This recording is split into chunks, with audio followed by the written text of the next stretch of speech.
शरणं प्रपद्ये। श्री हनुमान जी महाराज की जय। श्री रामचंद्र भगवान की जय। श्री गायत्री मात की जय। ओम नमो भगवते वासुदेवाय। श्री भागवत भगवान जी महाराज की जय। ओम श्री वंदे मातरम। श्री भारत माता की जय। आज बीजी ऑगस्ट है, श्रावण सुद आठम है। बे आठम, गई काले आठम थी, आज पण आठम है। शनिवारनो दिवस।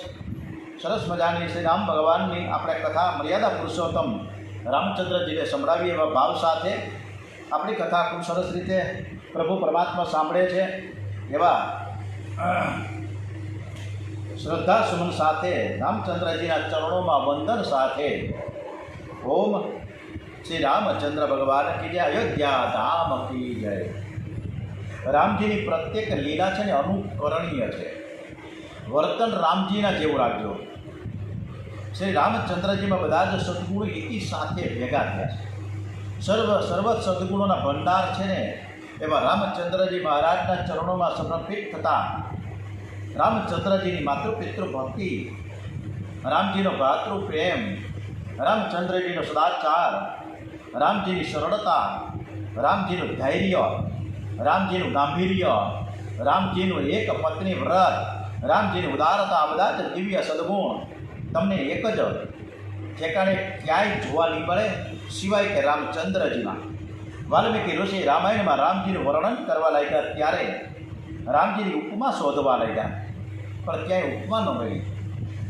કોઈ દેવો ન મળ્યો, કોઈ દેવ એવો ન મળ્યો, કોઈ ઋષિ એવો ન મળ્યો કે જેની સાથે રામજીની ઉપમા થઈ શકે।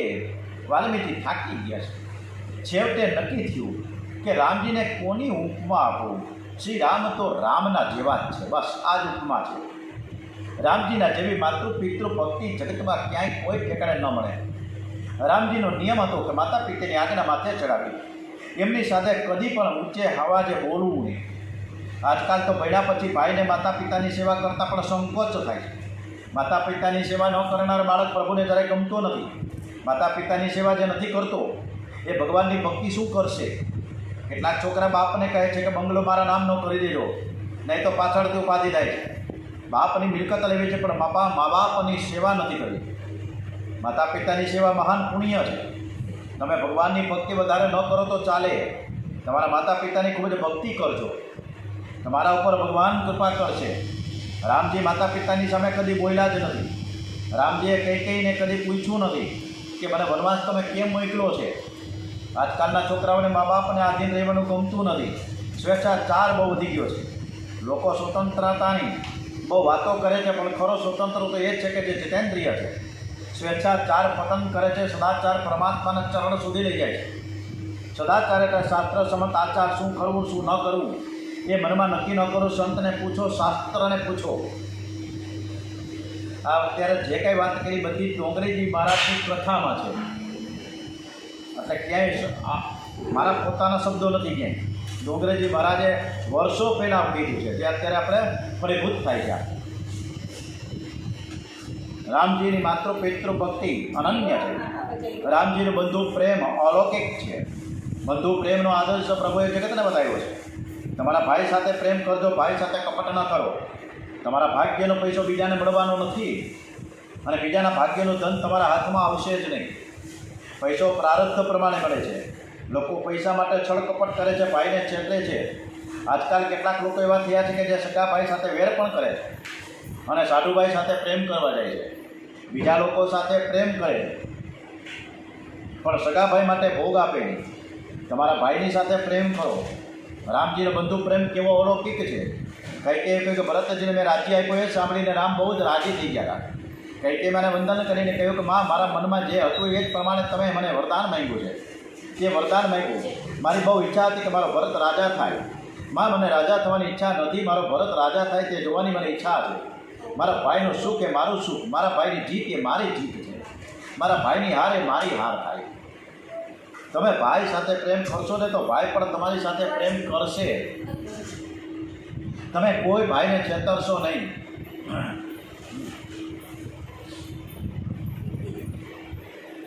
તમે કોઈ ભાઈને છેતરશો તો એક દિવસ એ પણ તમારી સાથે કપટ કરશે। તમારા શરીરમાં જે પરમાત્મા છે એ જ ભાઈના શરીરમાં છે. દેહ બધાના જુદા જુદા છે. અનેક દેહમાં દેવ એક જ હોય છે. તમે ભાઈની સાથે કપટ કરશો તો એને કોઈ દિવસ તમારી સાથે પણ એને કપટ કરવાની ઈચ્છા થશે. રામચંદ્રજીનો બંધુ પ્રેમ અલૌકિક છે. જેવો રામજીનો પ્રેમ છે તેવો ભરતજીનો પણ પ્રેમ છે. ભરતજીએ 14 વર્ષ ઉપવાસ કર્યા. મારા શ્રી રામ વનમાં કંદમૂળ ખાય અને હું અનાજ ખાઉં, હું દાળ ભાત શાક રોટલી ખાઉં, ચાલે જ નહીં. ભરતજીએ નિયમ કર્યો કે મારે વનવાસી જેવું જ જીવન જીવવું છે. ભરતજીનો એવો નિયમ હતો કે આંગણે કોઈ પણ સાધુ આવે, બ્રાહ્મણ આવે, ગરીબ માણસ આવે, એને બહુ પ્રેમથી મિષ્ટાન જમાડતા હતા. પરંતુ શ્રી રામ વિયોગમાં 14 વર્ષ ભરતજીએ અનાજ નથી લીધું.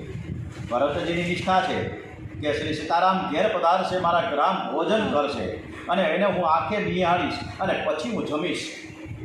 સંતો તે વર્ણન કરે છે કે રામજીની તપશ્ચર્યા કરતાં પણ ભરતજીની તપશ્ચર્યા ચડે છે.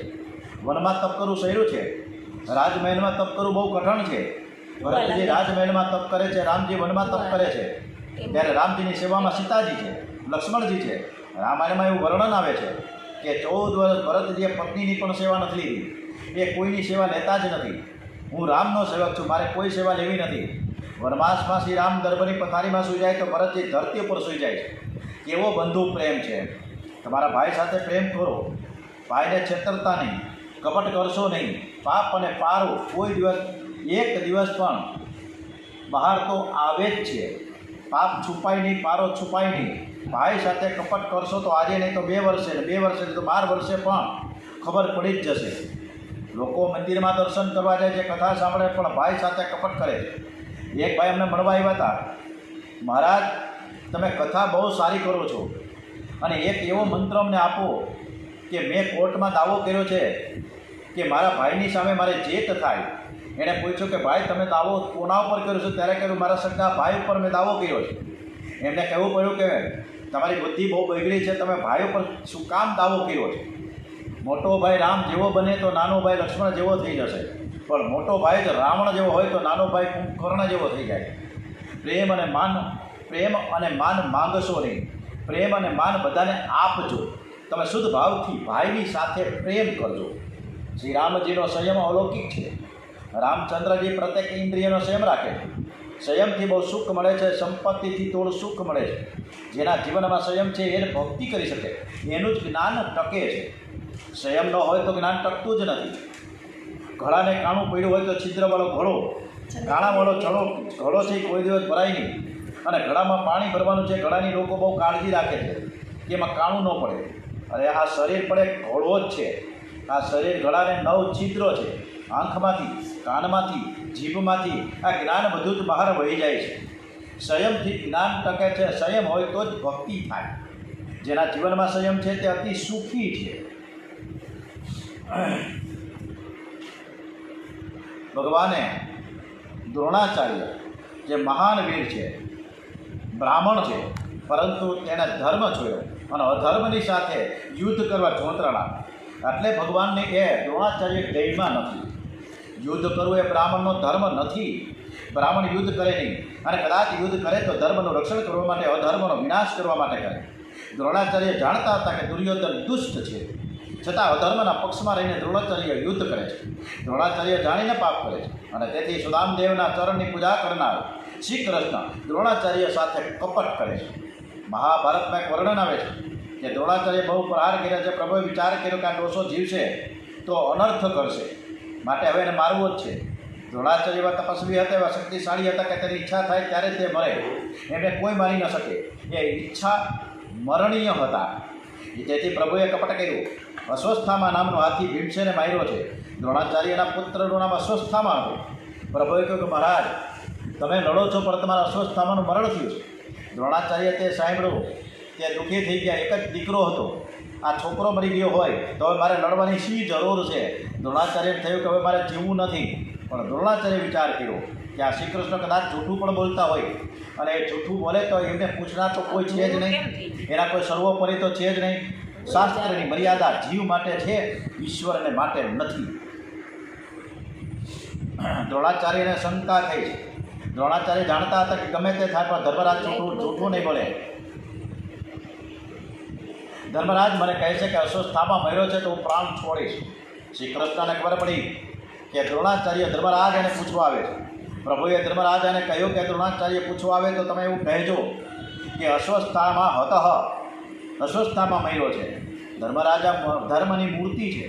ધર્મરાજાએ કહ્યું કે મહારાજ, હું જાણું છું કે અસ્વસ્થામાં નામનો હાથી મર્યો છે, માનવ નથી મર્યો.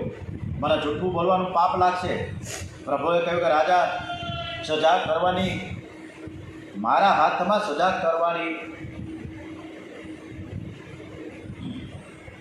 કરવાની જો વાત આવે ને તો એ સજા કરવાનું મારા હાથમાં છે. તમે ચિંતા નહીં કરો અને પછી હું જોઈ લઈશ. તમને સજા નહીં થાય. હું કહું તેવું તમે એટલું જ બોલો. ધર્મરાજાએ હાથ જોડ્યા છે અને ભગવાન શ્રી કૃષ્ણને કહ્યું કે તમે તો ઈશ્વર છો, પણ હું તો જીવ છું ને. મારા ગુરુદેવ મને આજ્ઞા કરી કે સત્યમ વદ ધર્મ ચર, હું અસત્ય નહીં બોલું. શ્રી કૃષ્ણ તે સમયે ધર્મરાજાને સત્યનો અર્થ સમજાવે છે. અરે સત્યનો અર્થ બરાબર તમે જાણતા નથી. સર્વમાં સદભાવ રાખી સમાજનું કલ્યાણ સમાયેલું હોય એવું વ્યક્તિ બોલે એને સત્ય કહે છે. સત્યમ ભૂત હિતમ પ્રોક્તમ. દુર્યોધનનું રાજ્ય અધર્મનું રાજ્ય છે અને અધર્મના રાજ્યમાં પ્રજા દુઃખી છે. શ્રી કૃષ્ણ કપટ કરે છે, પણ શ્રી કૃષ્ણને કોઈ સ્વાર્થ નથી. શ્રી કૃષ્ણ સમાજને સુખી કરવા માટે કપટ કરે છે. રામાયણમાં એક કથા આવે છે કે રાવણને માર્યા પછી રામજી તો શ્રી સીતાજી, શ્રી લક્ષ્મણજી અને વાનર સેનાની સાથે પુષ્પક વિમાનમાં લંકાથી સીધાવેલા અને તે અયોધ્યામાં પ્રભુજી પધાર્યા છે. સીતારામજી અયોધ્યાજીમાં પધાર્યા તે દિવસ હતો વૈશાખ સુદ પંચમી. લોકો બહુ રાજી થયા. બધાએ આગ્રહ કર્યો કે જલ્દી રાજ્યાભિષેક થવો જોઈએ. વૈશાખ સુદ સપ્તમીના દિવસે શ્રી સીતારામજીનો રાજ્યાભિષેક થયો. બહુ મોટો દરબાર ભરાયો. અનેક દેશના રાજાઓ આવ્યા છે. દેવો ઋષિઓ આવ્યા. રામજીને ભેટો અર્પણ કરી છે. જય જયકાર થઈ રહ્યો છે. બહુ જ ભીડ થઈ છે. સુવર્ણ સિંહાસન પર બિરાજેલા શ્રી રામ ચારે બાજુ નજર કરે છે. શ્રી સીતાજીએ પૂછ્યું કે તમે કોને શોધો છો, તમે કોને જુઓ છો? ત્યારે રામચંદ્રજીએ કહ્યું કે આ બધા મારા દર્શન કરવા માટે આવ્યા છે, પણ જેના દર્શનની મને બહુ જ ઈચ્છા છે એ દેખાતો નથી. શ્રી સીતાજીને બહુ આશ્ચર્ય થાય કે આવું કોણ છે કે જેના દર્શનની ઈચ્છા પ્રભુને થાય છે?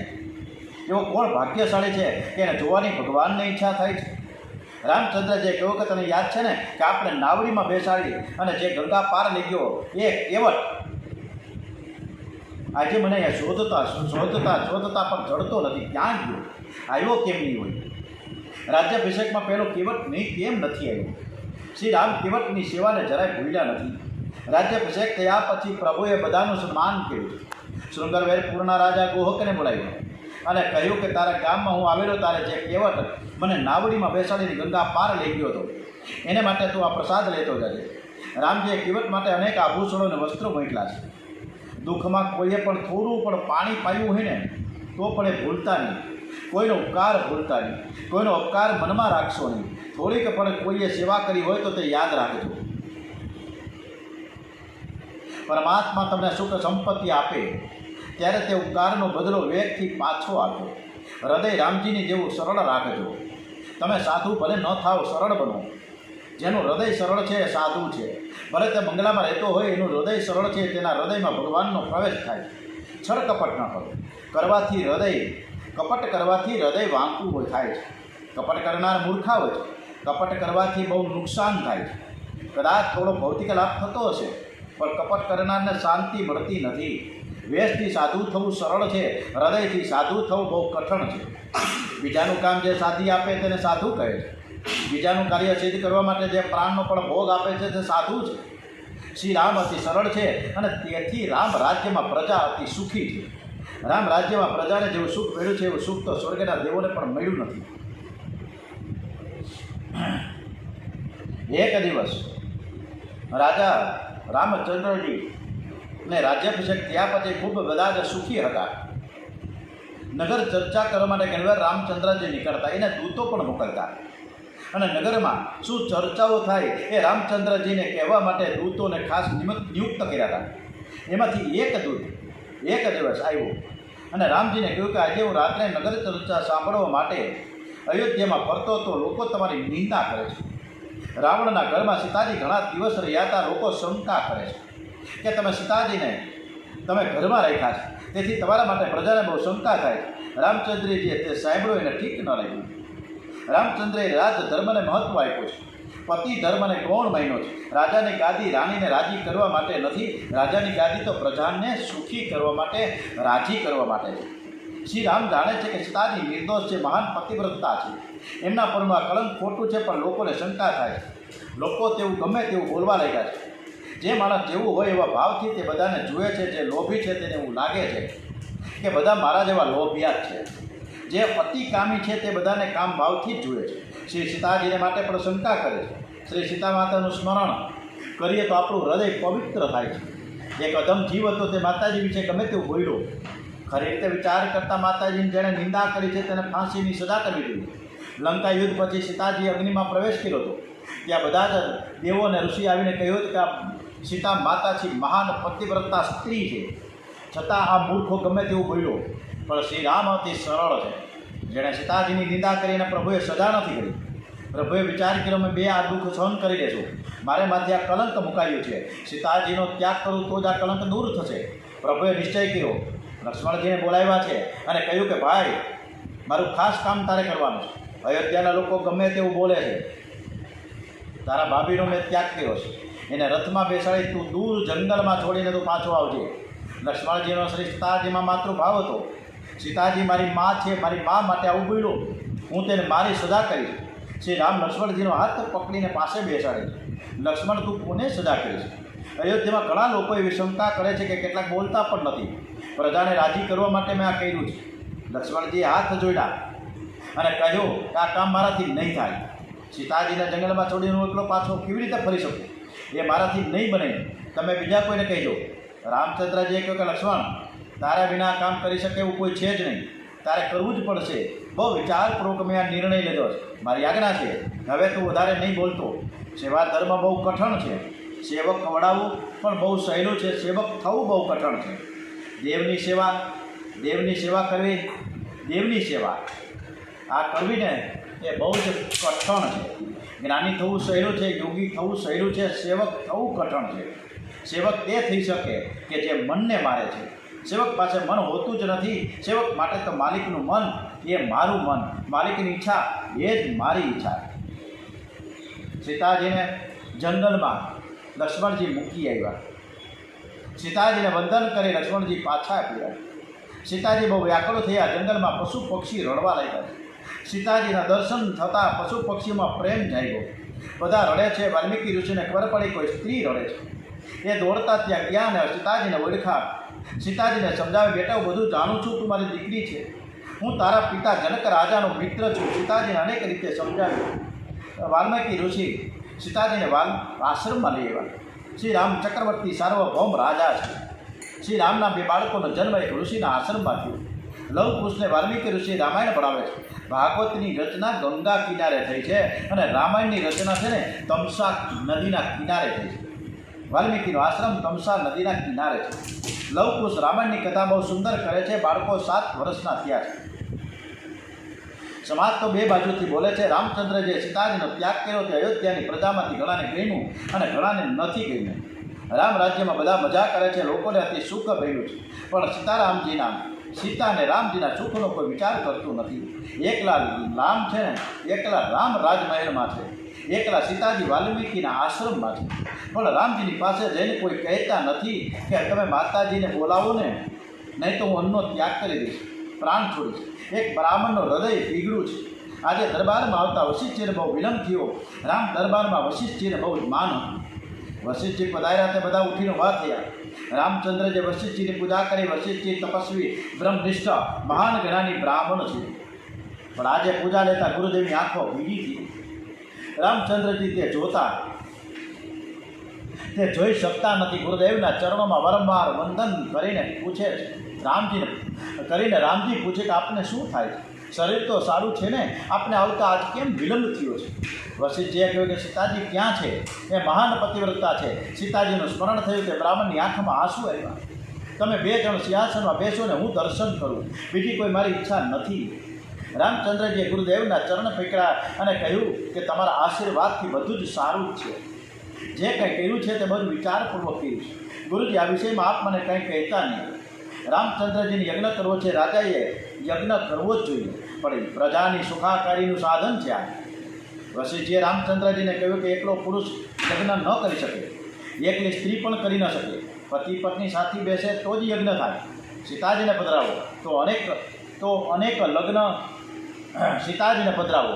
પ્રભુએ હાથ જોડીને ના પાડી કે તે નહીં થાય, મારાથી નહીં બોલાવાય એમને. ત્યારે એક ભૂદેવ બોલ્યા કે રાજા રામચંદ્રજી ભગવાન કે રાજા તો અનેક લગ્ન કરી શકે છે, તમે પણ કોઈ રાજકન્યાની સાથે બીજું લગ્ન કરો ને. રામચંદ્રજીએ ભૂદેવને હાથ જોડ્યા અને કહ્યું કે આપ શું બોલો છો? જગતની પ્રત્યેક સ્ત્રી મારી મા છે. રામજીનો એક પત્ની વ્રત છે. એક પત્ની વ્રતનો આપણા શાસ્ત્રમાં બહુ જ મહિમા છે. દેવ, અગ્નિ અને બ્રાહ્મણ આ ત્રણની સાક્ષીમાં જે સ્ત્રી સાથે, જે પુરુષ સાથે લગ્ન થયું હોય એ એક જ સ્ત્રીમાં, એક જ પુરુષમાં જે કામભાવ રાખે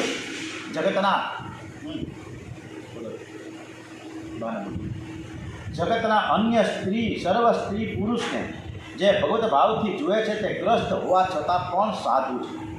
રામજીનું એક પત્ની વ્રત પરિપૂર્ણ છે. દશરથ મહારાજે ભલે અનેક રાણીઓ સાથે લગ્ન કર્યા, રામજી કોઈ દિવસ આવું બોલ્યા નથી કે મારા પિતાજીએ બહુ પત્ની વ્રત આચરીને ભલે ભૂલ કરી હતી, પણ રામજીએ બહુ વ્યક્તિ પિતાજીને ભૂલ સુધારી. વડીલોનું જે પવિત્ર આચરણ હોય તેનું જ અનુકરણ થાય. વડીલો કંઈ ભૂલ કરે તેનું ભૂલ પુત્રે કરવાની હોય જ નહીં. 4 વેદ અને 6 શાસ્ત્રોના અધ્યયન દ્વારા વિદ્યા પરિપૂર્ણ કરીને વિદ્યાર્થી હવે ઘેર જવા તૈયાર થયો છે. ગુરુદેવને વંદન કરીને કહે કે હવે મને તમે છેલ્લો ઉપદેશ કરો. ગુરુદેવ કહે બેટા હવે ઘેર જઈને તું લગ્ન કરવાનું છે. યાદ રાખજે કે લગ્ન કર્યા પછી તું ભૂલીશ નહીં કે તારી મા ભગવાન છે, તારા પિતા પરમાત્મા છે, તારા આચાર્ય પરમાત્મા છે. માતૃદેવો ભવ, માતૃદેવો ભવ, પિતૃદેવો ભવ, આચાર્ય દેવો ભવ. પહેલો નંબર માનો આવે છે અને બીજો નંબર આવે છે પિતાનો અને ગુરુજીનો નંબર ત્રીજો આપ્યો છે. બેટા 12 વર્ષ મારા આશ્રમમાં તું રહ્યો, મારી કેટલી ભૂલો તે જોઈ હશે. જીવ માત્ર કંઈક ભૂલ કરે છે, નિર્દોષ તે પરમાત્મા છે. બેટા મેં કોઈ ભૂલ કરી હોય તો તું ભૂલ કરતો નહીં. મારા પવિત્ર આચરણનું તું અનુકરણ કરજે. ગુરુજી હું તમે જે કીધું છે એ જ પ્રમાણે હું વર્તીશ. બોલીએ શ્રી કૃષ્ણ કનૈયાલાલ કી જય, શ્રી બાલકૃષ્ણલાલ કી જય, શ્રી ડોંગરેજી મહારાજ કી જય, શ્રી ગણપતિ મહારાજ કી જય, શ્રી હનુમાનજી મહારાજ કી જય. ઓમ શ્રી રામચંદ્ર ભગવાન કી જય, श्री गायत्री माता की जय, भारत माता की जय. ओम नमो भगवते वासुदेवाय. भागवत भगवान जी महाराज की जय. ओम नमः पार्वती पते. हर हर हर हर महादेव हर. આવતીકાલે કથા બંધ રહેશે અને સોમવારથી પાછો કથા ચાલુ છે. યુટ્યુબમાં આવતીકાલે કથા નહીં મુકાય. શ્રોતાજનોને નમ્ર વિનંતી છે કે આવતીકાલે કથા નહીં થાય. ओम नमः पार्वती पते. हर हर हर हर महादेव हर.